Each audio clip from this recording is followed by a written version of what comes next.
وعليكم ورحمة الله وبركاته. إن الحمد لله نحمده ونستعينه ونستغفره ونعوذ بالله من شرور أنفسنا ومن سيئات أعمالنا. من يهده الله فلا مضل له ومن يضلل فلا هادي له. أشهد أن لا إله إلا الله وحده لا شريك له وأشهد أن محمدًا عبده ورسوله.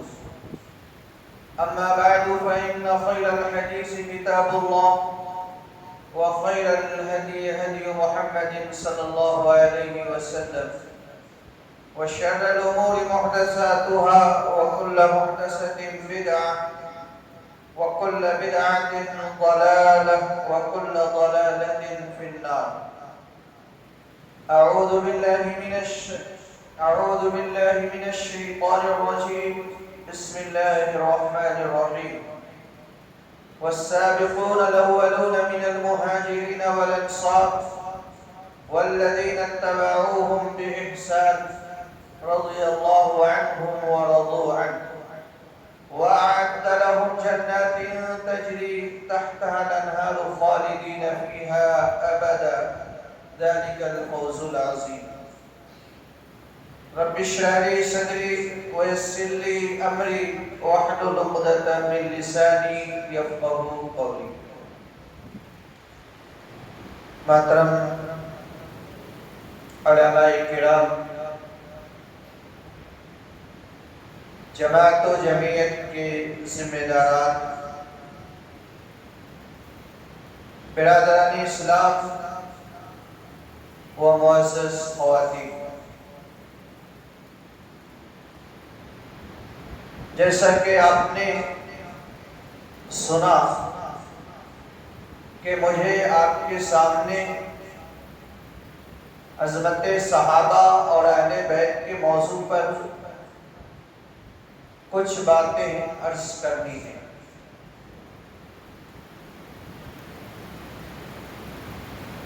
عظمت صحابہ کو موضوع سخن بنانے کے کئی وجوہات ہیں۔ پہلی وجہ یہ ہے کہ صحابہ کرام رب کے وفادار تھے، نبی کے جانثار تھے۔ دوسری وجہ یہ ہے کہ صحابہ کرام افراد امت کے انتہائی ہمدرد، غمخوار اور محسن ہیں۔ تیسری وجہ یہ ہے کہ صحابہ کرام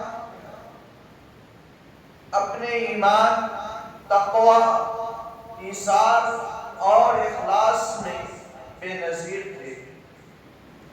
اور چوتھی وجہ یہ ہے کہ دشمنان اسلام نے صحابہ کرام کے کردار کو ایک خاص مقصد اور وجہ سے مسخ کرنے کی کوشش کی ہے۔ آگے بڑھنے سے پہلے ہمارے لیے یہ جاننا ضروری ہے کہ صحابہ کہتے کسے ہیں؟ کوئی ہے جو صحابی کی تعریف بتا سکے؟ آپ میں سے، سامعین میں سے کوئی بتائے کہ صحابی کسے کہتے ہیں؟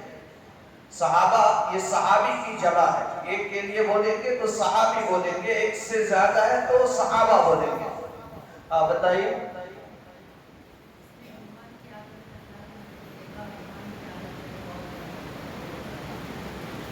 جزاک اللہ خیرا۔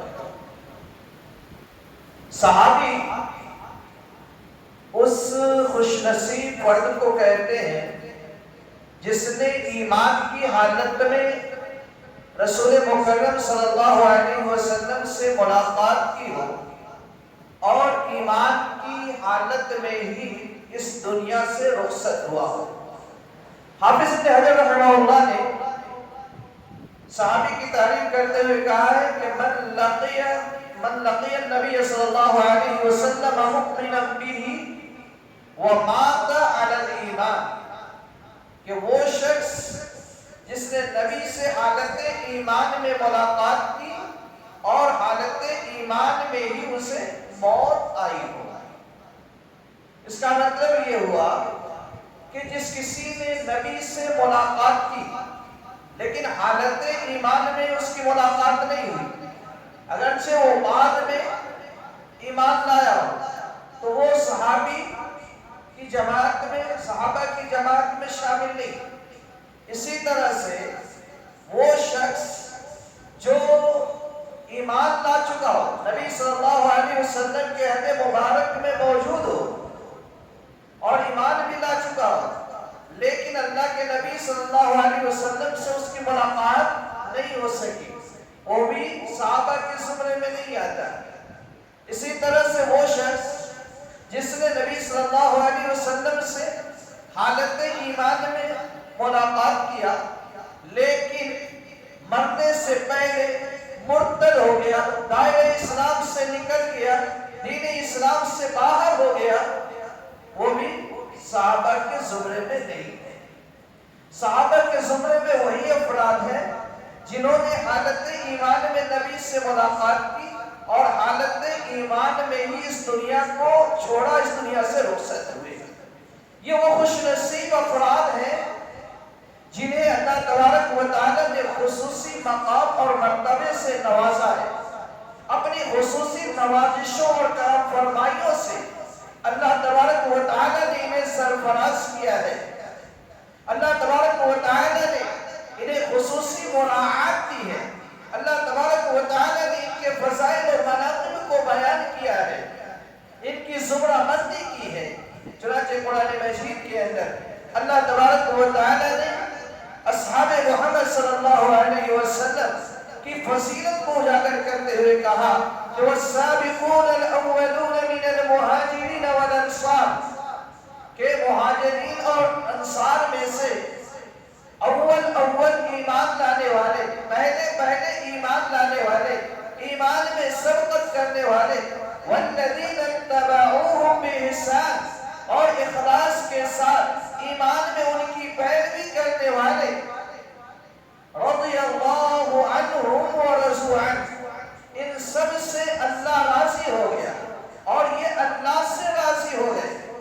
وَأَعَدَّ لَهُمْ جَنَّاتٍ تَجْرِي تَحْتَهَا الْأَنْهَارُ، اور اللہ تبارک و تعالی نے ان کے لیے ایسے باغات تیار کر رکھے ہیں جس کے نیچے نہریں جاری ہیں، خالدین فیہا ابدا، ان باغات میں یہ ہمیشہ رہیں گے، ذالک الفوز العظیم، اور یہ بڑی کامیابی ہے۔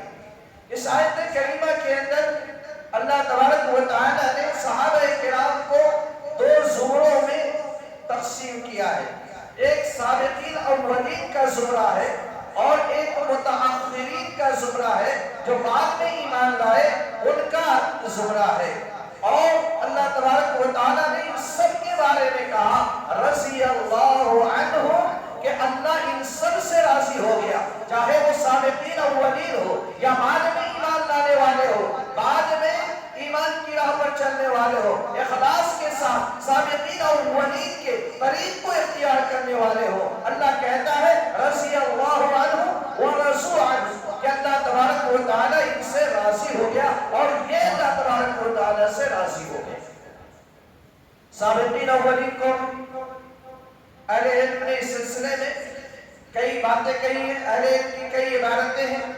بعض اہل علم نے کہا ہے کہ وہ لوگ ہیں جنہوں نے دونوں قبلے کی طرف نماز پڑھی۔ بعض اہل علم نے کہا ہے کہ سابقین اولین وہ ہیں جو غزوہ بدر میں شامل ہوئے۔ بعض اہل علم نے کہا ہے کہ وہ لوگ ہیں جو حدیبیہ کے وقت موجود تھے، صلح حدیبیہ میں موجود تھے۔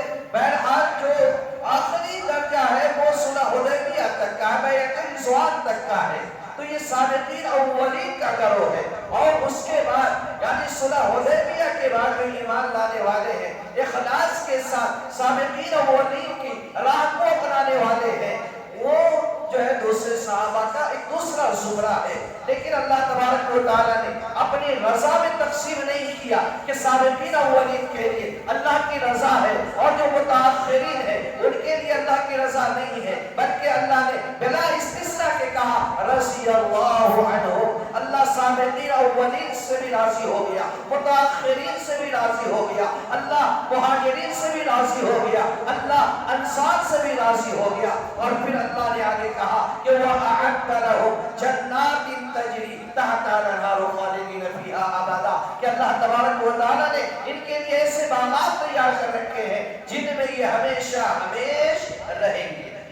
اس آیت کریمہ کے اندر اللہ تبارک و تعالیٰ نے صحابہ کرام کو 2 سرٹیفکیٹ عطا کیے، 2 پروانے خوشخبری عطا کیے ہیں، 2 مصدر سنایا اللہ تبارک و تعالیٰ نے. ایک اپنی رضا کا پروانہ عطا کیا اور دوسرے جنت کی سرٹیفکیٹ اللہ تبارک و تعالیٰ نے صحابہ کو دیا ہے اور بلا استثناء دیا ہے. اس کا مطلب یہ ہوا کہ تمام صحابہ سے اللہ راضی ہے اور تمام صحابہ اللہ کے نبی کے تمام ساتھی جنتی ہیں.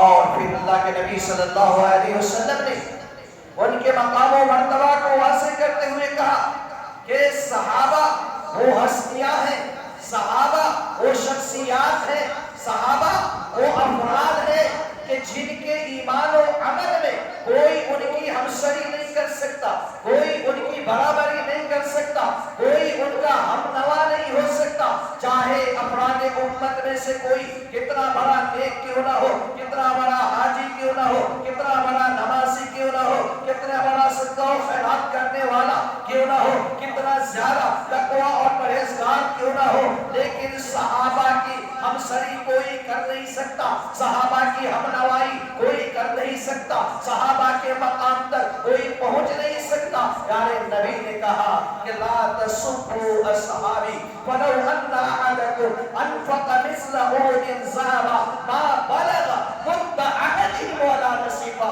کہ لوگوں سنو، میرے صحابہ کو برا بھلا نہ کہنا، میرے صحابہ پر تانا زنی نہ کرنا، میرے صحابہ کے خلاف زبان تان دراز نہ کرنا، میرے صحابہ پر انگلیاں نہ اٹھانا، میرے صحابہ کے کردار کو بس کرنے کی کوشش نہ کرنا، میرے صحابہ کے بارے میں بھول جنون نظریات نہ اختیار کرنا. کیوں؟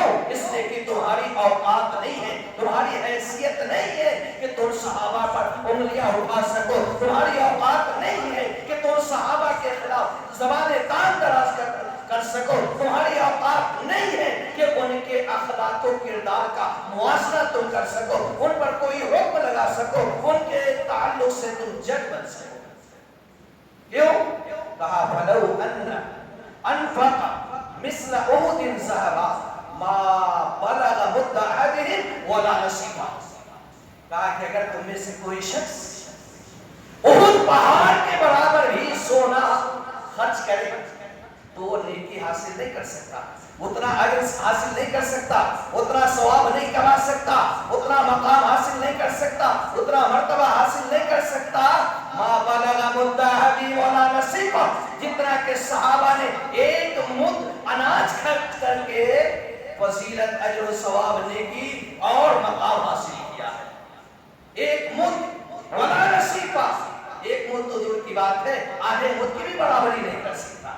یہ مد کیا ہے؟ ایک پیمانہ ہے جس میں اناج ماپے جاتے تھے ہم کی یہاں. ایک مد تقریباً 600 گرام ہوتا ہے اور اس کا آدھا 300 سے کچھ زیادہ گرام ہوگا. اور مد وہ نمونہ تھا جس سے اناج ناپے جاتے تھے. اللہ کے نبی نے کہا کہ میرے کسی صحابی نے اللہ کی راہ میں اگر ایک مد یا آدھا مد اناج خرچ کیے ہو، جو خرچ کیا ہو، جو ہے دوسری اناج خرچ کیے ہو، تو کوئی شخص احد پہاڑ کے برابر سونا خرچ کر کے بھی ان کے مقام و مرتبے کو نہیں پہنچ سکتا ہے، نہیں پہنچ سکتا. آج احد پہاڑ جو لوگ حج کو گئے ہوں گے، عمرے کو گئے ہوں گے، احد پہاڑ کو دیکھا ہوگا. اگر آج کے دور میں ساری دنیا کے سونے اکٹھے کر دیے جائے تب بھی احد پہاڑ کے برابر نہیں ہو سکتے. مطلب یہ ہوا کہ ایک آدمی ساری دنیا کی دولت دنیا کے اندر جمع شدہ سارے سونے خرچ کر کے بھی صحابہ کے کے برابر بھی اجر و ثواب کا حامل نہیں ہو سکتا۔ ایک دوسری حدیث کے اندر مسلم کی روایت ہے، امام کائنات نے صحابہ کو اپنی امت کے لیے امن قرار دیا، امن قرار دیا صحابہ کو۔ پیارے نبی نے کہا النجوم امنۃ للسماء فاذا ذهبت النجوم اتى السماء بما توعد، کہ ستارے آسمان کے لیے امن کا باعث ہے۔ جب ستارے جھڑ جائیں گے آسمان ٹوٹ پھوٹ کا شکار ہو جائے گا، قیامت آ جائے گی۔ قیامت کے دن جب زلزلہ آئے گا تو زمین میں زلزلہ آئے گا، آسمانوں میں بھی آئے گا، زمین جب پھٹ جائے گی اور ستارے بھی چھٹ جائیں گے اور آسمان بھی پھٹ جائے گا۔ ستارے جائیں گے، آسمان بھی پھٹ جائیں گے۔ اور کہا کہ وَأَنَا أَمَنَةٌ لِأَصْحَابِي وَإِذَا ذَهَبْتُ أَتَى أَصْحَابِي بِمَا يُوعَدُونَ، میں اپنے صحابہ کے لیے امن کا باعث ہوں، میں اپنے صحابہ کے لیے سلامتی کا باعث ہوں۔ جب میں اس دنیا سے چلا جاؤں گا میرے صحابہ پر وہ وقت آ جائے گا، وہ آزمائشیں آ جائیں گی جس کا ان سے وعدہ کیا جاتا ہے۔ وہ اصحابی امنۃ لامتی، اور میرے صحابہ میری امت کے لیے امن کا باعث ہے، سلامتی کا باعث ہے، شانتی کا باعث ہے۔ جب میرے صحابہ چلے جائیں گے عطا امتی بما یوعدون، تو میری امت پر وہ حالت طاری ہو جائے گی جس کا ان سے وعدہ کیا جاتا ہے۔ صحابہ عام افراد امت کے لیے امن کا باعث تھے، سلامتی کا باعث تھے۔ صحابہ کے اس دنیا سے رخصت ہوتے ہوئے ہی امت کے اندر بدعات و خرافات کا سلسلہ شروع ہو گیا، امت کے اندر بے شمار فتنے ابھر آئے، امت کے اندر بے شمار آزمائشیں پیدا ہو گئی۔ تو اللہ کے نبی نے غور کیجئے گا، ستاروں کو آسمان کے لیے امن کا باعث قرار دیا، اپنی ذات کو اپنے صحابہ کے لیے امن کا باعث قرار دیا، اور اسی لائن میں صحابہ کا تذکرہ کر کے اللہ کے نبی نے صحابہ کو عام افراد امت کے لیے امن کا باعث قرار دیا۔ یہ صحابہ کا مقام ہے، یہ صحابہ کی عظمت ہے، یہ صحابہ کی رفعت ہے۔ لیکن صحابہ کو یہ مقام ملا کیسے؟ صحابہ کو یہ عظمت ملی کیسے؟ صحابہ کو یہ رتبہ ملا کیسے؟ یہ مقام و مرتبہ سے صحابہ سرفراز کیوں کیے گئے؟ یہ مقام و مرتبہ انہیں کیسے حاصل ہوا؟ ان کے بے مثال ایمان کی وجہ سے، ان کے بے نظیر تقوی کی وجہ سے، ان کے لاجواب ایثار کی وجہ سے، ان کے بے ریا اخلاص کی وجہ سے، اور سب سے بڑی چیز جو انہیں اللہ کے نبی جناب محمد رسول اللہ صلی اللہ علیہ وسلم سے ملاقات کا شرف حاصل ہوا، اس کی وجہ سے اللہ تبارک و تعالیٰ نے یہ مقام اور مرتبہ عطا کیا۔ اسی لیے حضرت عبداللہ بن عمر رضی اللہ عنہ نے ایک مقام پر ایک مرتبہ کہا تھا کہ لا تسبوا اصحاب محمد صلی اللہ علیہ وسلم فلا مقام احدهم ساعة یعنی مع النبی صلی اللہ علیہ وسلم خیر من عمل احدکم عمرہ، کہ لوگوں نبی کے صحابہ کو، نبی کے ساتھیوں کو برا بھلا نہ کہو، ان کے خلاف زبان تان دراز نہ کرو۔ کیوں؟ اس لیے کہ اگر ان صحابہ میں سے کسی نے ایک ساعت کے لیے بھی نبی کی صحبت حاصل کی ہے، تمہارے سارے عمر کے عمل سے اس کا یہ چند لمحوں تک نبی کی صحبت میں بیٹھنا، نبی سے شرف ملاقات حاصل کرنا بہتر ہے، افضل ہے۔ شرف صحابیت یعنی نبی سے لقاء، نبی سے ملاقات، وہ مقام ہے، وہ رتبہ ہے، وہ حیثیت ہے، عظمت کا وہ مینار ہے کہ کوئی دوسرا امتی وہاں تک پہنچ ہی نہیں سکتا۔ جہاں تک ان کے ایمان کی بات ہے، ان کے تقوی کی بات ہے، اللہ تبارک و تعالیٰ نے اس کا تذکرہ کیا اور کہا وَلَكِنَّ اللَّهَ حَبَّبَ إِلَيْكُمُ الْإِيمَانَ وَزَيَّنَهُ فِي قُلُوبِكُمْ وَكَرَّهَ إِلَيْكُمُ الْكُفْرَ وَالْفُسُوقَ وَالْعِصْيَانَ أُولَئِكَ هُمُ الرَّاشِدُونَ۔ صحابہ کا تذکرہ ہو رہا، اللہ کہہ رہا ہے وَلَكِنَّ اللَّهَ حَبَّبَ إِلَيْكُمُ الْإِيمَانَ، اللہ نے ایمان کو تمہارے لیے محبوب بنا دیا ہے، یعنی صحابہ نے جو ایمان کی راہ اختیار کی کسی لالچ میں نہیں، کسی دنیاوی غرض سے نہیں، کسی دنیاوی مفاد کے لیے نہیں، بلکہ اللہ نے ایمان کی محبت ان کے دلوں میں پلا دیا تھا، جس کی وجہ سے انہوں نے ایمان کی راہ کو اختیار کیا اور اس راہ میں بے شمار آلام و مصائب برداشت کیے، لیکن ایمان سے ہٹنا گوارا نہیں کیا۔ اللہ نے کہا وَلَٰكِنَّ اللَّهَ حَبَّبَ إِلَيْكُمُ الْإِيمَانَ وَزَيَّنَهُ فِي قُلُوبِكُمْ، اور ایمان کو اللہ نے تمہارے دلوں میں آراستہ کر دیا ہے، مزین کر دیا ہے۔ ایمان سے تمہارے دلوں کو اللہ تبارک و تعالی نے مزین کر کے خوبصورت بنا دیا ہے، یہ ایمان ہے۔ تقوی کہا وَكَرَّهَ إِلَيْكُمُ الْكُفْرَ وَالْفُسُوقَ وَالْعِصْيَانَ، کہا کہ اللہ تبارک و تعالی نے کفر کو، فسق و فجور کو، نافرمانی اور معصیت کے کام کو تمہارے لیے انتہائی ناپسندیدہ بنا دیا ہے، انتہائی قبیح بنا دیا ہے۔ یہ صحابہ کے ایمان اور تقوی کی گواہی رب کائنات نے دی ہے، عالم الغیب والشہادہ نے دی ہے، جو ماضی کو بھی جانتا ہے، حال کو بھی جانتا ہے، مستقبل کو بھی جانتا ہے، ظاہر کو بھی جانتا ہے، باطن کو بھی جانتا ہے، جلوت کے اعمال کو بھی جانتا ہے، خلوت کے اعمال کو بھی جانتا ہے، اعلانیہ کیے ہوئے اعمال کو بھی جانتا ہے، پوشیدہ طور پر کیے گئے اعمال کو بھی جانتا ہے۔ اس ذات نے صحابہ کے بارے میں گواہی دی ہے کہ صحابہ کے دلوں میں ایمان پلا دیا گیا، صحابہ کے دلوں کو ایمان سے مزین کر دیا گیا، صحابہ کے نزدیک کفر کو ناپسندیدہ بنا دیا گیا، صحابہ کے نزدیک فسق و فجور کو ناپسندیدہ بنا دیا گیا، صحابہ کے نزدیک عصیان اور معصیت کو ناپسندیدہ بنا دیا گیا۔ کوئی یہ کہہ سکتا ہے کیا صحابہ نے غلطیاں نہیں کی؟ صحابہ سے لغزشیں نہیں ہوئی؟ کیا صحابہ معصوم تھے؟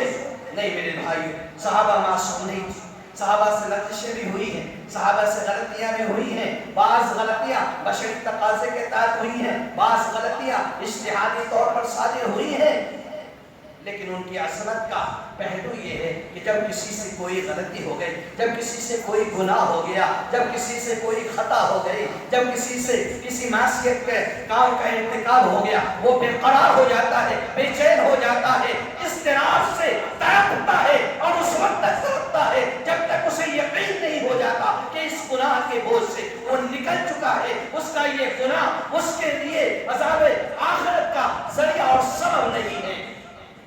آپ نے صحابہ کی زندگی کے واقعات سنے ہوں گے، حضرت معاذ اسلمی رضی اللہ عنہ کا واقعہ بھی سنا ہوگا۔ ایک صحابی ہیں، بشری تقاضے کے تحت ان سے زنا کا ارتکاب ہو جاتا ہے، اللہ کے نبی کی خدمت میں آتے ہیں، بے قرار ہیں، مضطرب ہیں، پریشان ہیں، کہتے ہیں کہ یا رسول اللہ میں نے زنا کا ارتکاب کر دیا ہے۔ اللہ کے نبی چہرہ پھیر لیتے ہیں، دوسری طرف آتے ہیں، وہی بات دہراتے ہیں، اللہ کے نبی چہرہ پھیر لیتے ہیں، پھر تیسری طرف آتے ہیں، اللہ کے نبی سے وہی کہتے ہیں، اللہ کے نبی اپنا چہرہ پھیر لیتے ہیں، پھر صحابہ سے کہتے ہیں ذرا دیکھو کہیں سے شراب تو نہیں رکھی ہو کہ اپنے آپ کو رجم کے لیے پیش کر رہا ہے، اپنے آپ کو جو ہے موت کے لیے پیش کر رہا ہے۔ ظاہر ہے شادی شدہ تھے، اگر زنا کا ارتکاب ہوا ہے ان کو رجم کیا جاتا، رجم کر کے مار دیا جاتا، ان کی جان ختم ہو جاتی، روح جسم سے نکل جاتی، دنیاوی زندگی کا خاتمہ ہو جاتا۔ بار بار کہتے ہیں نہیں اللہ کے نبی میں ہوش و حواس میں ہوں، اللہ کے نبی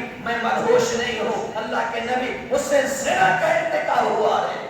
جب اللہ کے نبی کو یقین ہو گیا کہ انہوں نے زنا کا ارتکاب کیا ہے، اللہ کے نبی نے صحابہ سے کہا کہ لے جاؤ اور اس کو رجم کر دو۔ صحابہ کرام لے کر کے گئے اور ان کو رجم کرنے لگے اور رجم کرنے لگے، رجم کر دیا، ان کی موت ہو گئی۔ اللہ کے نبی نے بعد میں صحابہ سے کہا کہ استغفروا لمعیس، معیس کے لیے تم لوگ اللہ سے مغفرت کی دعا کرو، بخشش طلب کرو، اور پھر آپ نے کہا لقد تاب توبۃ لو اسمت، کہ اس نے ایسی توبہ کی ہے کہ اگر پوری ایک جماعت پر، پورے ایک گروہ پر اس کی توبہ کو تقسیم کر دیا جائے، لوسعتہم، تو تمام جماعت کے لیے، تمام گروہوں کے لیے ان کی توبہ کافی ہو جائے۔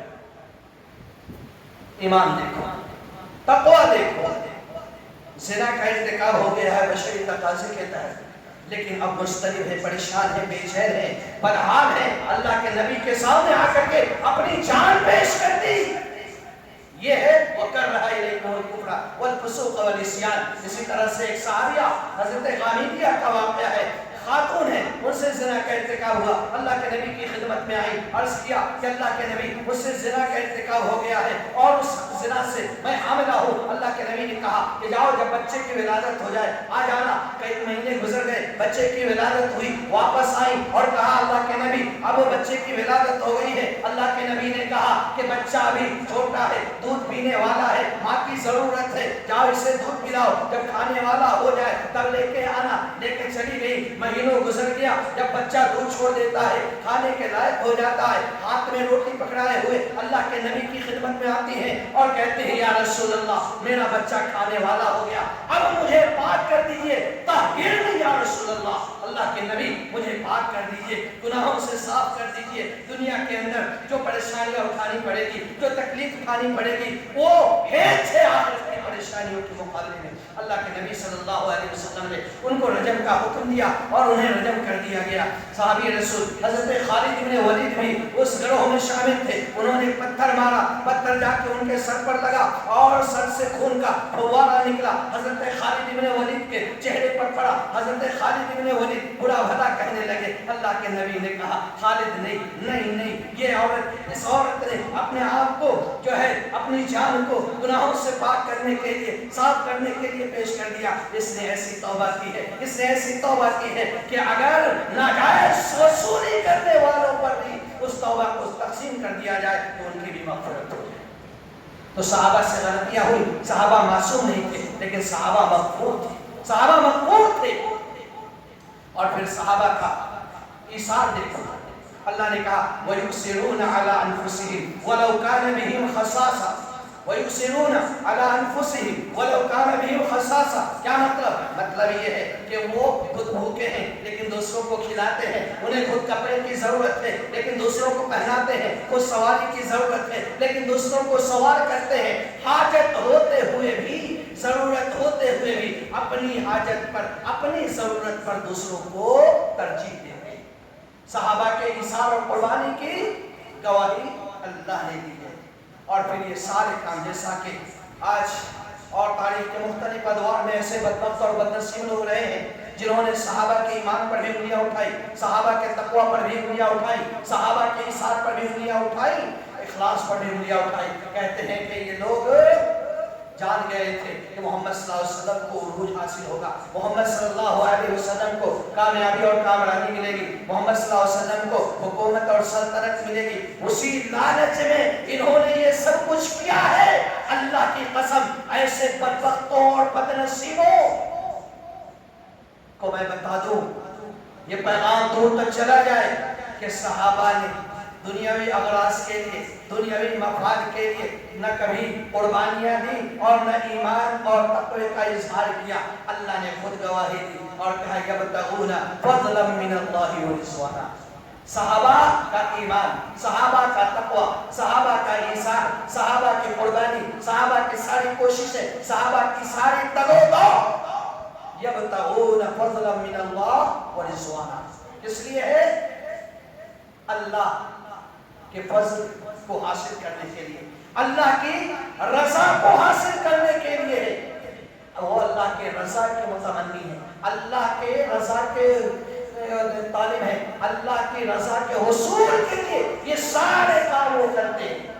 ان کے ساری کوششوں، محنتوں اور قربانیوں کا محور اور مرکز اللہ کی رضا کا حصول ہے۔ اس لیے اللہ نے کہا رضی اللہ عنہم، اللہ ان سب سے راضی ہو گیا۔ بعض بدبخت یہ کہتے ہیں کہ اللہ تبارک و تعالیٰ نے ان کی پہلی حالت کا اعتبار کرتے ہوئے ان کو رضا کی خوشخبری دی، یہ بھی بڑی بدبختی اور بدنصیبی ہے۔ اللہ تبارک و تعالیٰ ہم انسانوں جیسا نہیں ہے، اللہ تو وہ ہے جو عالم الغیب والشہادہ ہے، سب کچھ جانتا ہے، ماضی جانتا ہے، حال جانتا ہے، مستقبل جانتا ہے۔ اگر اللہ کو معلوم ہوتا کہ بعد میں جا کے بگڑ جائے گا، یہ بعد میں جا کر کے راہ راست سے دور ہو جائے گا، یہ بعد میں جا کر کے ایسا اور ویسا ہو جائے گا، تو اللہ تبارک و تعالیٰ کبھی ان سے راضی نہیں ہوتا، رضا کی سرٹیفکیٹ نہیں دیتا، رضا کا پروانہ نہیں دیتا۔ اور میرے بھائیو یہ بھی یاد رکھو، اللہ کی رضا وہ چیز ہے جب اللہ کسی کو اپنی رضا کا پروانہ دے دیتا ہے پھر اللہ اس سے ناراض نہیں ہوتا۔ عام مومنوں کو اللہ تبارک و تعالیٰ یہ پروانہ جنت میں عطا کرے گا، صحابہ کو یہ پروانہ اللہ نے دنیا کے اندر دے دیا۔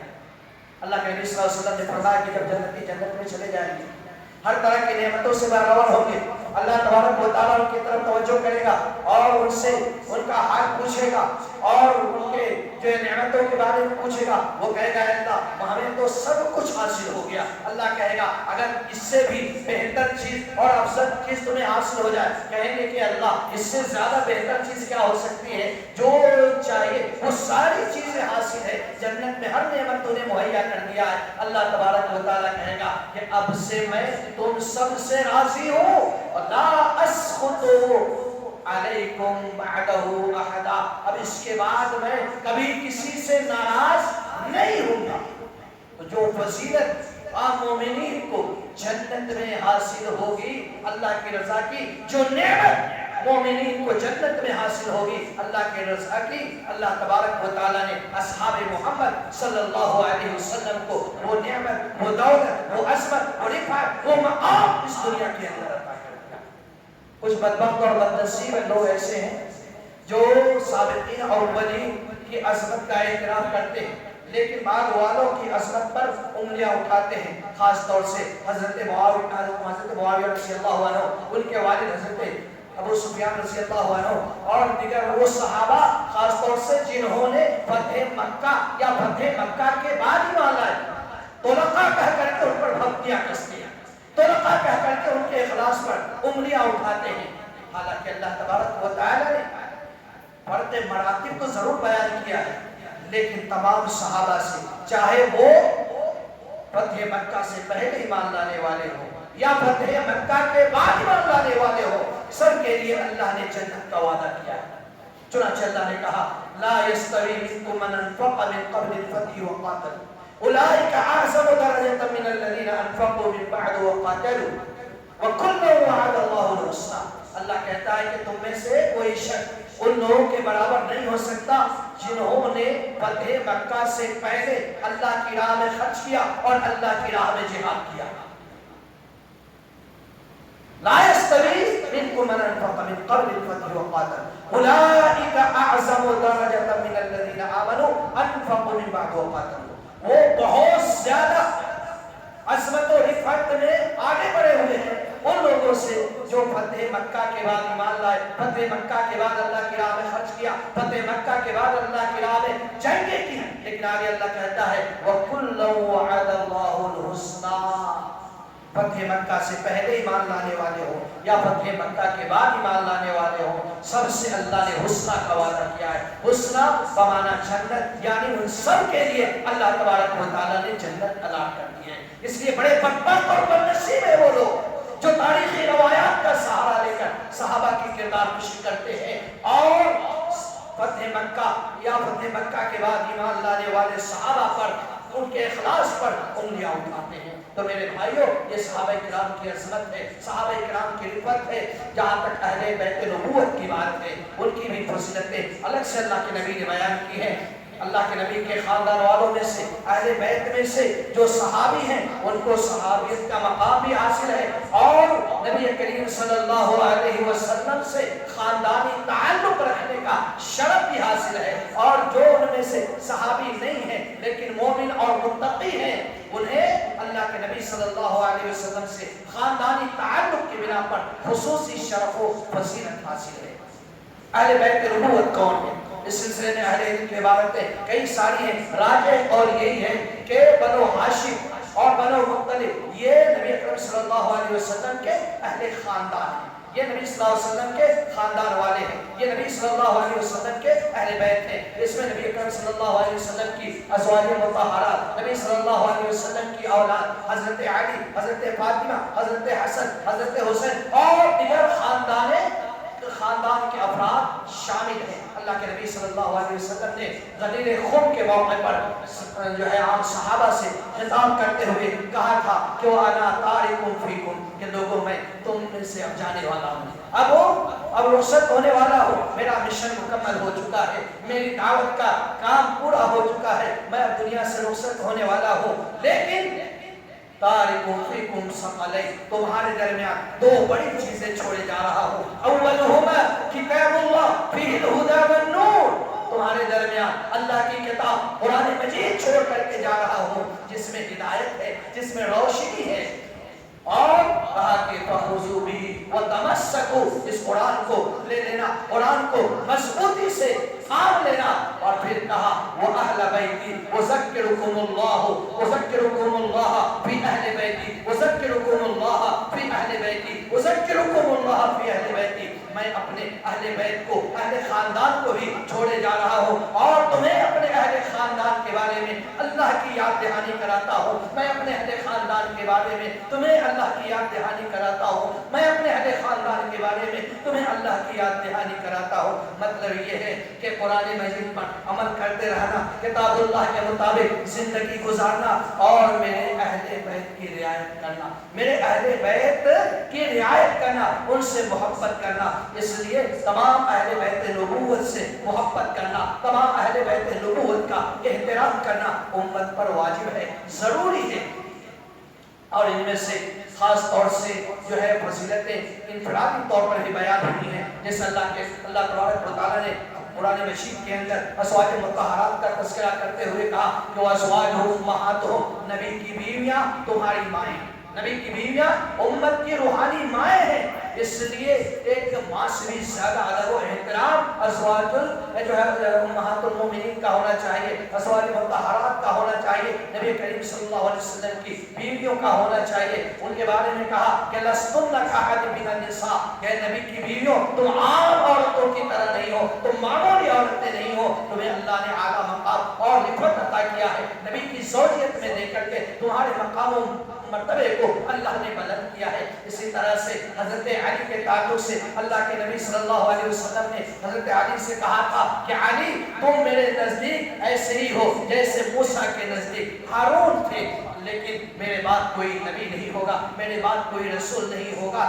اسی طرح سے اللہ کے نبی صلی اللہ علیہ وسلم نے حضرت علی کے تعلق سے کہا تھا کہ حضرت علی کہتے ہیں کہ اللہ کے نبی نے مجھ سے یہ عہد لیا تھا کہ لا یحبنی الا مؤمن ولا یبغضنی الا منافق، کہ مجھ سے محبت وہ کرے گا جو مومن ہوگا، مجھ سے بغض وہ رکھے گا جو منافق ہوگا۔ اسی طرح سے اللہ کے نبی صلی اللہ علیہ وسلم نے حضرت فاطمہ کے حوالے سے کہا تھا کہ فاطمہ تو بضعۃ منی، کہ فاطمہ میرے جگر کا ٹکڑا ہے، میرے جسم کا حصہ ہے، جو فاطمہ کو اذیت دے گا وہ مجھے اذیت دے گا۔ حضرت حسن و حسین کے بارے میں اللہ کے نبی نے کہا تھا کہ یہ حسن یہ حسین یہ دنیا کے اندر میرے دو پھول ہیں۔ اسی طرح اللہ کے نبی نے کہا کہ یہ حسن یہ حسین سیدہ شباب اہل جنہ، جنتی نوجوانوں کے سردار ہیں۔ تو اہل بیت کی جو فضیلت بیان ہوئی ہے، صحابہ کی جو فضیلت بیان ہوئی ہے، ان کا ہمیں اعتراف کرنا چاہیے۔ تمام صحابہ سے، تمام اہل بیت نبوت سے